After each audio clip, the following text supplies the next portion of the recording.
পুলিশদের ঘৃণা করবে সাধারণ মানুষ, বিবেক সম্পন্ন বুদ্ধিজীবীরাও। আপনারা সবাই ভুলে যাবেন AK-47 মতো মারাত্মক অস্ত্র পাওয়া গিয়েছিল আসামিদের কাছে।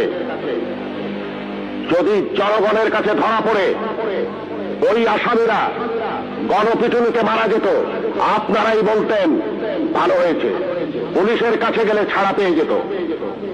একটা কথা মনে রাখবেন, পুলিশ কখনো আসামি ছাড়ে না। আসামি ছাড়ার অধিকার শুধুমাত্র বিচার বিভাগের।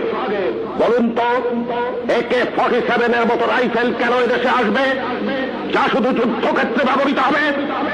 কেন AK-47 বাংলাদেশে আসছে? কিসের আলামত? 9 শুটার বন্দুক কেন টিসিবির মাধ্যমে হাজার হাজার বন্দুক সাধারণ মানুষের হাতে তুলে দেওয়া হচ্ছে? কেন? কে জবাব দেবে? এই 9 শুটার বন্দুক দিয়ে কি হচ্ছে?